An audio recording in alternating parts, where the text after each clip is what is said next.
Today's best music, 104.5 Chum FM. I'm Richie Favalero, and I am not alone. Joining me in the studio, not many people can say that they've held the top spot on the Billboard charts for 4 weeks straight, and even fewer can probably say that after it fell at a number one, it went right back twice. But Leona Lewis can. Hello, Leona. Hi. How are you? I'm good, thank you. Welcome to Toronto. Thank you. First time here? Yes. And what do you think? I think it's lovely. I only got in last night, but it's been lovely so far. Everyone's been really great.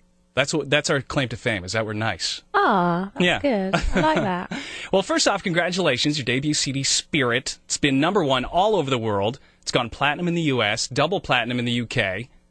Yeah. What's the ride been like so far? Oh, incredible. Just everyone's shown so much support for it, so it's been amazing. And I kind of released it in the UK first. I've been kind of travelling with it for a year now, and on the second single now, so it's been incredible. I've got to do loads of amazing shows and meet some fantastic people, so it's been good. Let's talk about those amazing shows. Yeah. You've had a chance to perform at some of the hugest venues in the world, including the Olympics last month, the closing ceremonies with Jimmy Page, and I guess you're not scared of heights because you were way up there. I know. I don't know exactly how high it went, but it's really, really high, and it was just so surreal. Like, I was on a London bus in Beijing in the middle of like 90,000 people, like in the stadium with Jimmy Page and David Beckham. And I was just like, is this really happening right now? It was so surreal, but it was such a great experience. I could only imagine. Yeah. And then Stand Up to Cancer, which you were a part of, lending your voice to Just Stand Up. Now, what I want to know is, how did that all work? Did somebody call you and say, hey, Leona, we need your voice? How did they get you? Yeah, they kind of just contacted me and told me about the charity and that it was raising funds to further cancer research, and that they were doing a song to raise these funds. So, of course, I was immediately like, yes, okay. Found out that Babyface and LA Reid were coming together to do it, and I really admire those two. So I was just like, oh my gosh, I can't believe I'm going to be on a record that they've produced. And then I found out that like Beyonce was doing it, Mariah Carey, Mary J. Blige, Rihanna, Ciara, Shanti, Carrie Underwood, just so many people. I was just like, oh my gosh, how is this all going to work, for one? And then how are you all going to get together to do it? But we all came together and we got in a room with a piano, and it was a really surreal experience, like having all those female artists there. And then we kind of did the show, and it was great. So there you were on stage, betwixt Fergie and Ciara, raising millions of dollars. Fergie and Ciara sandwich. It was great. Only in my dreams, Leona. And to think that you almost put your singing career on the back burner before somebody urged you to try out for the X Factor. Yeah, I kind of, I mean, I would have always done music. I never would have given it up, but I didn't know if it was going to be a career for me. And I'd always dedicated myself into believing that it would be a career for me, and I kept going to the studio, and I got part-time jobs and stuff like that. But I was at a point where I was like, I don't know if this is actually going to happen. And then my guy was like, you should really try out for this show and see what happens.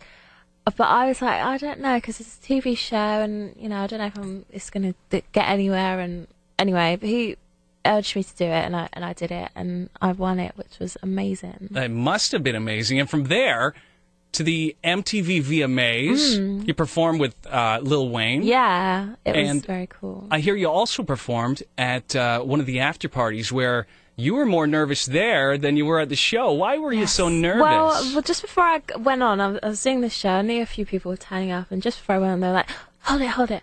Christina Aguilera is coming to watch you, so we're just going to wait a couple minutes. And I was like, oh my gosh, are you serious? Because I love her. She's amazing.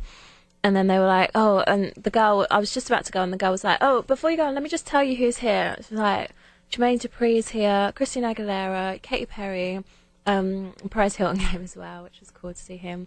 Just all of these people that she was naming, and I was just like, please, can you stop doing that? Because that's really not helping right now. I was like, okay, I'm just going to go on, and it was very nerve-wracking to perform in front of those people, you know, and fellow artists and entertainers. But it was really good, though. I had fun.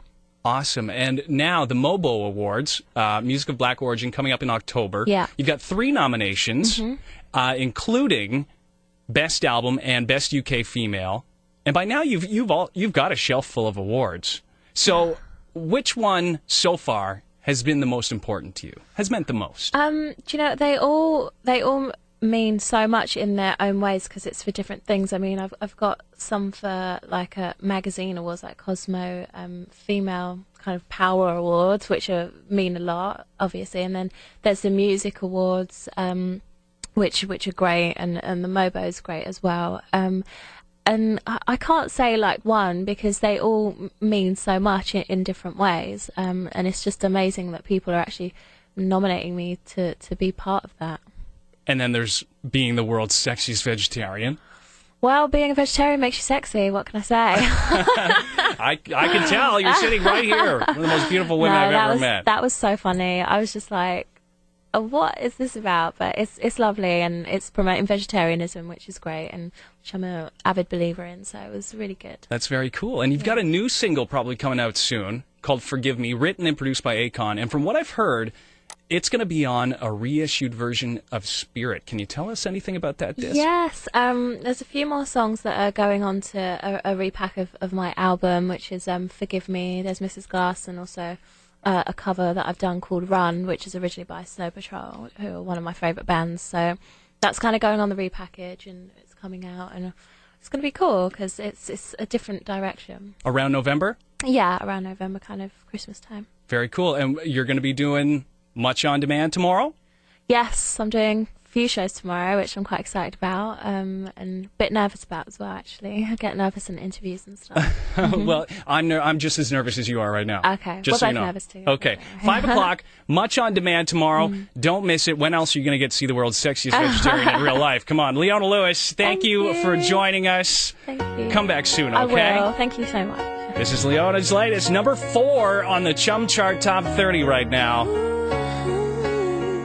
Those sweet sounds sitting right here in our studio.